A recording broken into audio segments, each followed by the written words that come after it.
Thank you, Todd. And there is Ross Von Cajano, who will be fighting Lenroy Thomas in the heavyweight semis of Boxino. That'll be coming your way next week. Brandon Adams from nearby LA.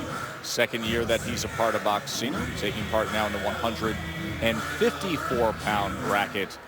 Semifinalists against Gasparian next week, another Southern California fighter, as we move ahead with tonight's Friday night fights presented by Corona Extra, as we do so with Taras Šelestюk, 11-0 with 8 knockouts against New Jersey's Juan Rodraguez. And there is Rodraguez, a 12-1 fighter with 5 knockouts, 5 years a pro. Was in the Golden Gloves in 2009, took the national bronze. His lone loss, he was demolished. A first-round knockout loss, was down 3 times. That happened in April 2014. The Beast, Rodraguez Jr. Taras Šelestюk is 5'10", 2 inches taller than Rodraguez, came in at 145 pounds. Trains out of LA. He's 11-0 with 8 knockouts. Was a top amateur, but didn't turn pro until he was 27. Originally from Ukraine. Lives in LA, works out at the Wild Card Gym, home to Manny Pacquiao, of course. By the way, he was knocked down once in his pro career, and it happened right here in Corona. To the other Brandon Adams. Got him with a left hand. Time to see what the fighters need to do to look like a champ. That's brought to you by Just for Men, Teddy. Okay, let's start now with Rodraguez. Try to catch Šelestюk coming in with just straight left hand. And for Šelestюk, the favorite, big favorite, he's not supposed to be in your class. So prove it. Bring pressure and go to that body a little bit. They are scheduled for 8 with Ray Corona, the third man inside again. This is good right here. This is good right here. This is my command to touch gloves. God bless. Something to be said for what you just put forth when you comment on Šelestюk, and that is do what you're supposed to do. So many times that is the case with these level of fights. An 8-round fight with a decent-looking prospect marching towards something. But yet it becomes often a challenge to stay that course. Let's see if that's the case with Šelestюk tonight as he gets out there against Rodraguez. You know, so I'm glad, I'm going to piggyback off that. I'm so glad that you said that, because for me, I'll get right to it and couldn't put it more straightforward. If Šelestюk wants to be regarded as a real prospect, for me, to watch out for, he needs to do the same thing the last prospect did when he fought Rodraguez, the guy you were talking about. Yep. Knock him out. And you would think, being 29 years old now, and a guy that took part in so many top-level amateur fights and made a decision to come to the States, to train in LA, to forge ahead with what you're doing as a professional, there would be a level of maturity where he perhaps wouldn't be as much at risk of not accomplishing that as a younger, more immature prospect would be. That's a true point. And what's also a true point is we have 2 southpaws facing off right now. Nobody has the advantage right now, although I think it will be Šelestюk with all that amateur experience. 315 amateur fights, only 60 for Rodraguez. And again, the sun is starting to set, but it's still there. And it could still blind you if you're a fighter looking into it. And that's what's happening with Šelestюk at that moment right there. And if a punch comes at that moment, could be a problem. And now it's Rodraguez who has his face in that direction. You pointed it out, Joe, that the only loss for Rodraguez, he was knocked out in the first round. Well, that opponent happened to be a southpaw. Exactly what he's facing again tonight. It was Sammy Vasquez, who was 13-0 at the time, back in April 2014. It was a left hand that started it, and a body shot, and then a series of left hands connecting, finish it off. Both these fighters have been involved in head clashes. Rodraguez has been cut from head clash, and Šelestюk cut over his right eye from a head clash 3 fights ago.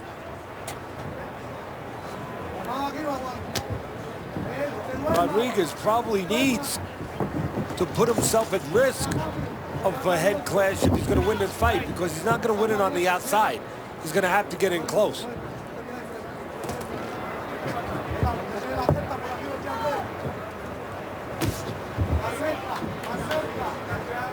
Taller, longer, Šelestюk. For me, the mission would be control that outside and then take it from there. Use that jab, get Rodraguez to reach in, look to counter every once in a while, and if Rodraguez just stays there, then use the jab and extend your punches. Šelestюk, the undefeated fighter, coming to the end of round one on a sunny early evening in California. This is the Omega Products International Arena, outdoors in Corona, California. Joe Tessitore and Teddy Atlas with you. Time. Hey, clean this stuff off the back of his And ear. you see referee Ray Come on, be Corona quick, let's go. not satisfied This stuff right here. with the grease All right, that that's was good. Time in. on the left ear of Juan Rodraguez. The concern there is if a punch comes and strikes against that, it's going to end up on the glove of Šelestюk, which obviously is going to be to the advantage of Rodraguez. Actually, if it winds up on the glove of Šelestюk, it'll wind up being the advantage of Šelestюk, because if that glove gets in the eye Well, that could of be. Rodraguez, yeah, that's the way I'd look Yeah. at it. Hate to get globs in the eye. than Getting globs in the eye is not good. Better than other ointments that used to be put on gloves. Well, that's true. I mean, if you go back to the bad old days, you never know what might be on a glove. What might be accidentally on the glove is rosin, because in the old days they put a box of rosin in the ring. You could get in there with those old shoes, with those leather bottom shoes, and you would scrape them into the rosin to get better traction, and that rosin would be on the canvas, and if a glove touched the canvas, Better hope the ref wipes it off well. you better hope he wipes it off. It's right. You did not want to get rosin in your eyes. You'd be blind.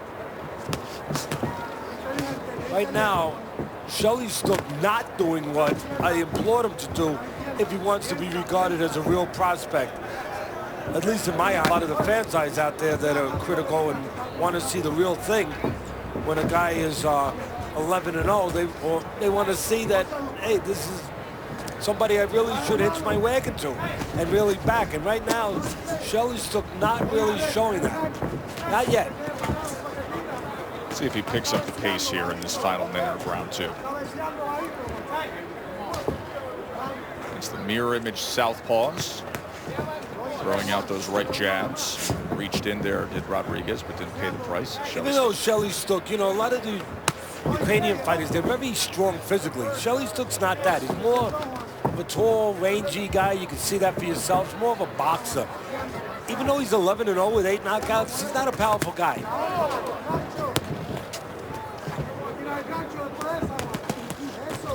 Combination from Rodraguez.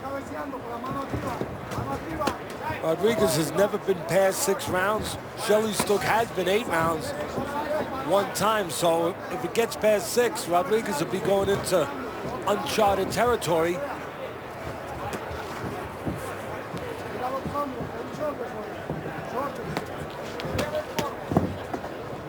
Right now, Rodraguez doing a lot of survival stuff, a lot of defense, but not matching it with enough offense to win rounds. Got Peter Petrov against Gamaliel Diaz coming up in our main event. Bernardo caught up with Diaz.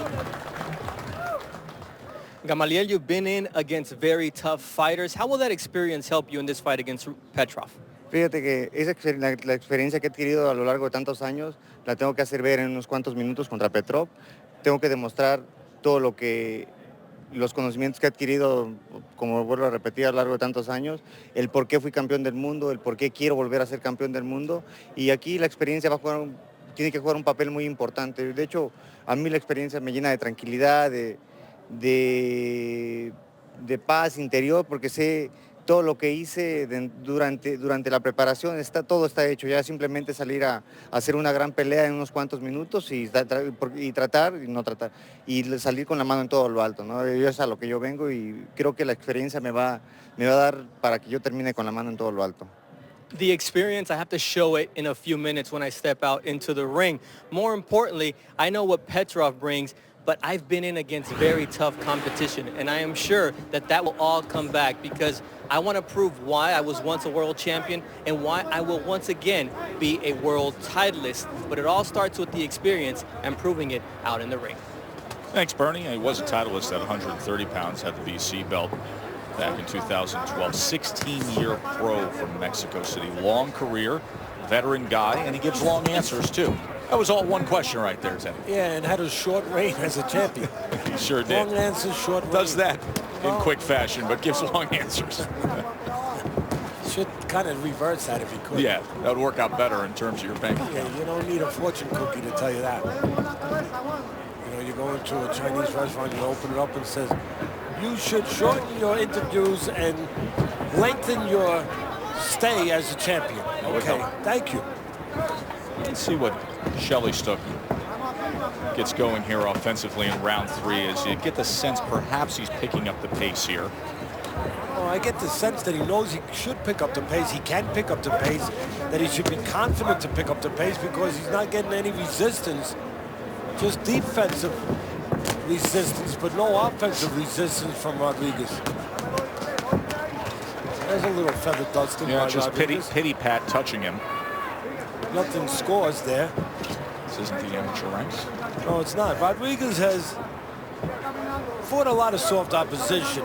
Only 2 of his 13 opponents had winning records.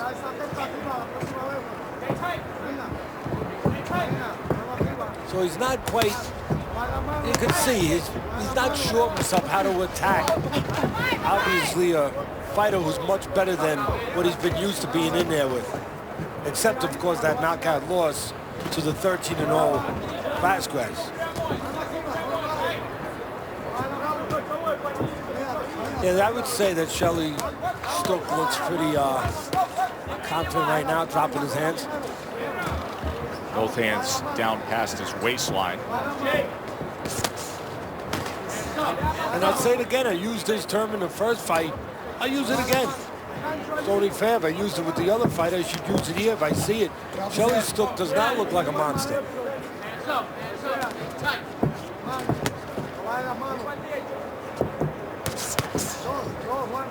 Looks like a decent boxer right now, Šelestюk. Rodraguez trying to put that left hand to the body moments ago. Šelestюk, well, somebody in his corner should think of the idea of going to the body. Because Rodraguez is doing a good job of moving the head. The body doesn't move. Baseball's back. You got the 2015 season opener. Cards and Cubs Sunday at 8 o'clock on ESPN2. Baseball rules on ESPN. This is such an interesting time always on the sports calendar when you come to the end of the college basketball season. You got the Final Four. You got opening day of baseball and then right into the Masters and transition and good fights this spring as well. You were mentioning Adonis Stevenson and Bika. You paved the path for a Bika prediction as to how he could pull off that upset in that light heavyweight title bout. Yeah, don't you fans, and I love you, but don't call up saying, Teddy, you cost me 50 bucks, you cost me 10. You know, if you want to go and put something on that in Vegas, I just think it's a good value. I understand why Stevenson is a huge favorite, but I understand why I could make an argument, which I did, for Bika to win, pull off a huge upset. And I also understand why today feels like such a special day. Why is that? Because it's the birthday of my favorite lawyer in the whole world and one of my favorite 3 people in the whole world, besides my son and my wife. My daughter, Nicole. Happy birthday, Nicole. Oh, is it? When you said favorite lawyer, I was going to say, I have never heard that phrase used that's who you in the world of billing by the quarter hour ever.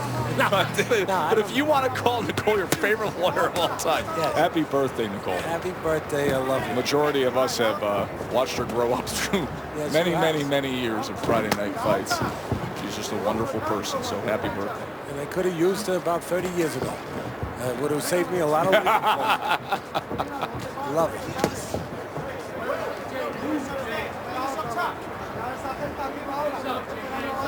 Halfway through round 4 as we take a peek at the scorecards. We'll start with the way Teddy sees it. Shelestwyk in control.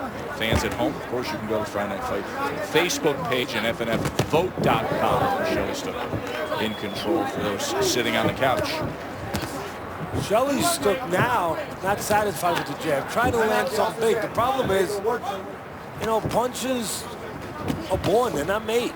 He's not a puncher.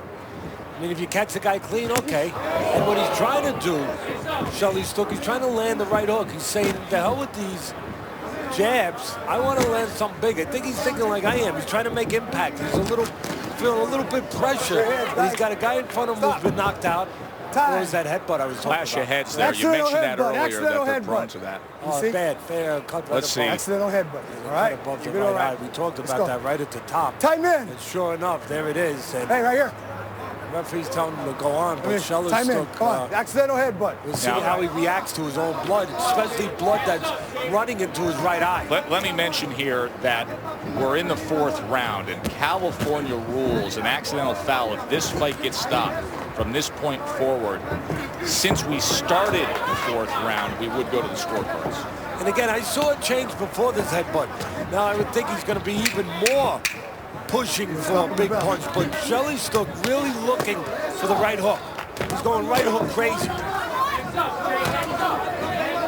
Significant cut here. Teddy, here's why blood is running into the left eye of the undefeated Shelestwyk. Yeah, we talked about both guys being involved in headbutts, and they both come in, and Shelestwyk gives up his height, comes in, gets a little low, and he gets the worst of it, smashing right into the forehead of Rodraiguez, and there's the cut. Just above the right eye on that forehead. And it's where the blood is running that's the concern. Obviously, from an injury standpoint, the eye is not injured. But it's that inside seam above the brow, and once it gets gushing, it's streaming down right into his eye. And the man in charge of the cuts in that corner of Shelestwyk is also the trainer. He does both. Marvin Samodio, who is, of course, Freddie Roach's assistant. Shelestwyk works out of the wild card gym. Roach just a little busy right now, getting ready for Floyd Mayweather. As Manny Pacquiao's been working hard in him here in LA. And we're going to see how Shelestwyk behaves. He has been cut over his right eye. Now it's more on the head here. But again, I said it was over the right eye. This one's over the right eye too. Maybe a little higher. But he's been cut before, so he's been through this before. Only 3 fights ago, Joe, as we said, at the very top, Shelestwyk was cut over that right eye. We'll see how he goes back to boxing, which it seems like he has. Before that, he said it earlier, he was looking for right hooks. He was looking to do some damage, make a statement. Now he's back to the jab again. I think he will get back to that right hook. He was really looking to force it in there. I thought he was, there it is again, he misses. I thought he was taking some dangerous chances with that right hook, matter of fact. Not now. Now he's looking to set it up, which I like. But the last couple rounds, Shelestwyk was looking to lead with the right hook. Right in front of his man. And when you lead with a hook in front of somebody, you leave yourself open to a straight punch. With a southpaw against a southpaw, well, if you lead with that right hook in front, you leave yourself open to a straight left hand by Rodraiguez. But again, Shelestwyk has changed now. He's not leading with that right hook. He's putting punches together. Using the jab. Pushing the blood away from his eye every once in a while. Now that cut has opened up just a little bit. Now this is going to sound funny, but Joe, when you're in that ring, it's like life. You got to take advantage of every opportunity. And when you see Shelestwyk wipe that blood from his face, from his eyes, which he'll do every once in a while, if you're in that other corner, you got to tell your fighter Rodraiguez when he does that, and he will do it, because it's there. You jump in. Absolutely. Watch. He's not in his defensive posture, and you also know he can't punch at that moment. Exactly. So anytime he takes that glove, he being Shelestwyk, and wipes that blood away from his face, you jump in. Because as you said, his hands are not in punching position now. Into 5 here.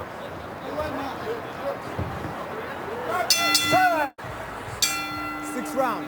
Originally from Ukraine, living and training in LA, is the 11-0 former bronze medalist from the 2012 Olympics, Taras Šelestюk, who's been dealing with that cut on his forehead since the end of the 4th round.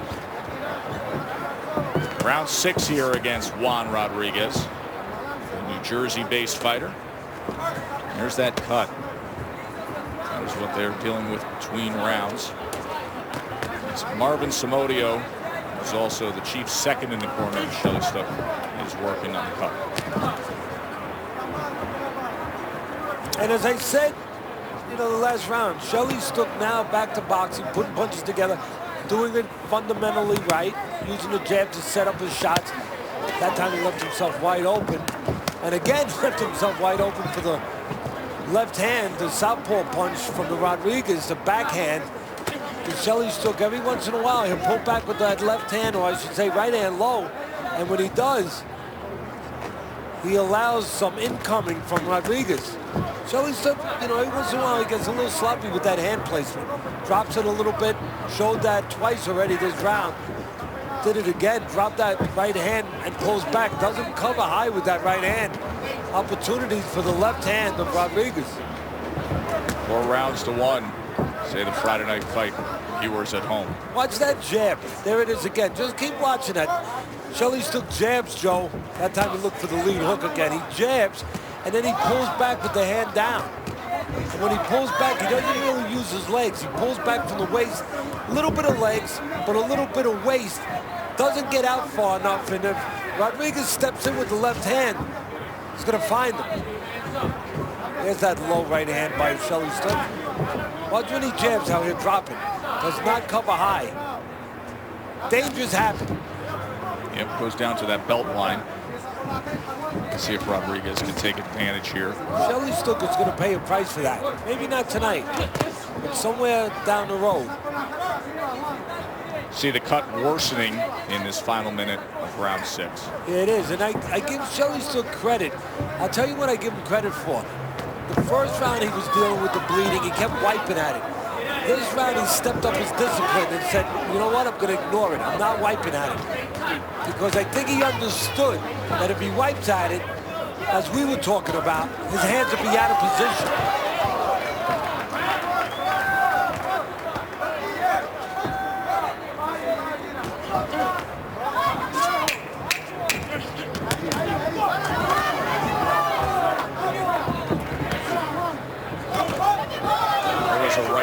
Šelestюk at the end of that exchange. Go, rest. Let's go. Taras Šelestюk, who was once knocked down here in Corona, California. Now an 11-0 fighter, 29 years old. Didn't turn pro until a couple of years ago after an outstanding amateur career. Hasn't had the easiest night of it in terms of circumstances. A little slow to start, and then that clash of heads in the 4th round has made it where he's had to deal with a pretty significant cut that has had blood streaming into his right eye as he's been up against Juan Rodraguez. Seemingly overmatched Rodraguez on paper and prospect. Look for that right hook again. Šelestюk wants to close with a bang.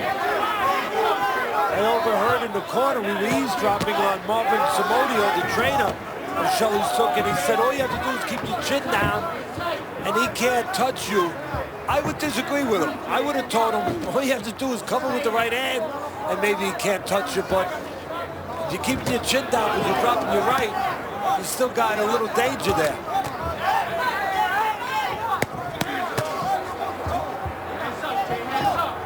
See, when he sees the punches coming, Šelestюk, he gets his hands up. That's not what you want to throw at Šelestюk. You want to throw at him right after he throws that right jab. Come right back with your left hand. Catch him naked. Catch him with that right hand, not there. It's all about timing. Not just about throwing. Throwing at the right time, the right punch.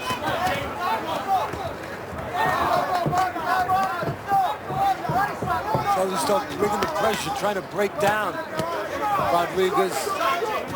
And going to the body a little bit this round, which I thought he should have done earlier. Snapped his head back for a moment there. Let's see if he goes to the body a little more consistently here. Yeah, I would love it. If he was was in my charge, I would love to see him go to the body, Shelley-Stook, because again, Rodraguez moves his head fairly well. The body doesn't move. It's right there to be hit. 1-2 from Shelley-Stook. Came trying to sweep in with the left hand to the body, and now wrapping up is Rodraguez. 45 seconds left here. Shelley-Stook keeps this pressure on and bangs the body. I think he's got a good shot to still get Rodraguez out of there. Rodraguez just falls in with a sloppy wide left. Rodraguez mouth open. He's starting to run very low on petrol. Little pick-me-up right hand from Shelley-Stook. Rodraguez not posing much of a threat, even though he's coming in. Shelley-Stook still looking for that big right hook. He just has to be careful he doesn't lead right in front, where he leaves himself open for the straight left.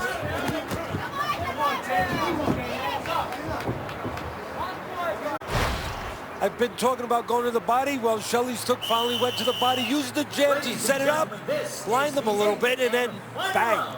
Left hand right in the middle near the solar plexus there.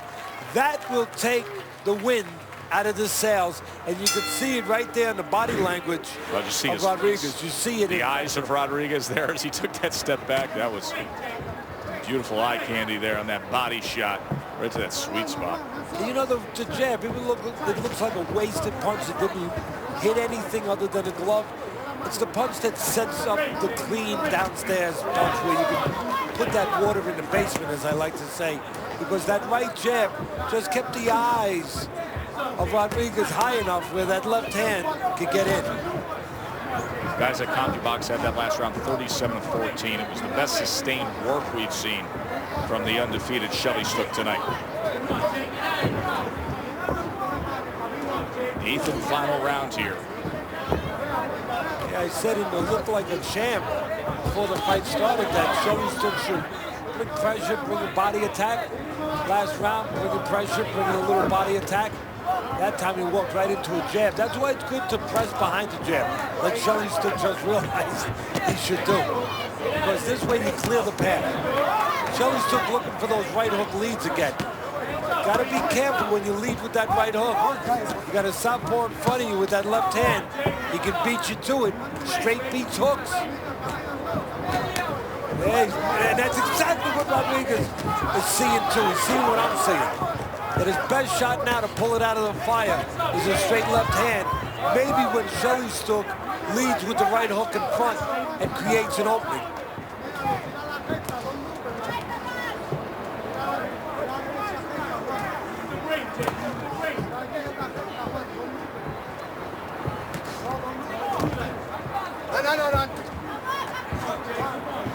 Shelley-Stook trying to control range.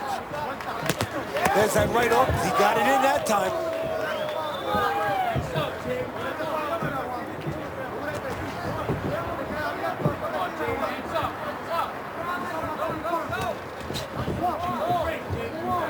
See the mouth wide open of Rodraguez. It looks like a guy who's got the worst of it tonight. No doubt about it. Showed up about a round and a half ago. He's been affected. Also some swelling now around his eyes.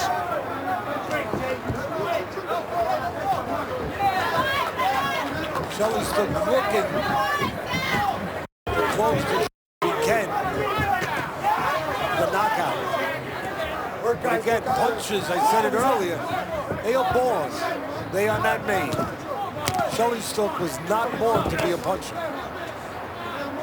But if he went to the body a little more tonight, he could have gotten that knockout. Juan Rodraguez. Trying to give a spirited effort. He's the guy that works full-time unloading delivery trucks back in Bergen, New Jersey. Starts his workday at 4 a.m.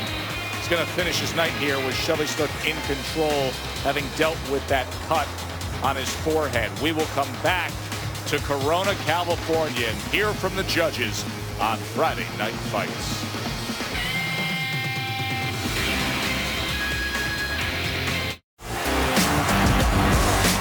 Welcome to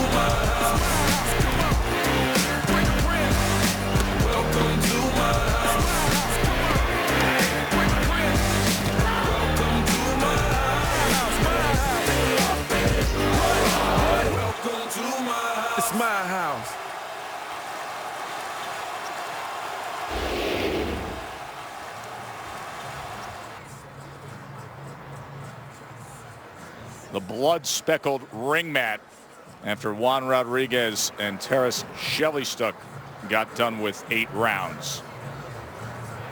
Joe and Teddy here in Corona, California. 79-73, says Teddy, as Šelestюk looks to maintain his glossy unbeaten mark. Fans at home on Facebook had it 7 rounds to 1. As for the judges here in Southern California, we go up to the ring to Sweet Baby Ray Flores. Boxing fans, after 8 rounds, we go to the scorecards. Here are your score totals. Judge at ringside, Jerry Cantu has the bout 78-74, and judges Max DeLuca and Fernando Villarreal score the bout 79-73, all for your winner by unanimous decision and remaining undefeated, Taras Real Deal Šelestюk. We're going to have to get another look at him down the road to see where he's going to project as he continues to move ahead in his career. But Taras Šelestюk is now 12-0. Main event's coming up, and it's Peter Petrov in action. Enjoyed watching him in Boxino last year, taking on Gamaliel Diaz, the former 130-pound titleist. Let's check in with Todd again.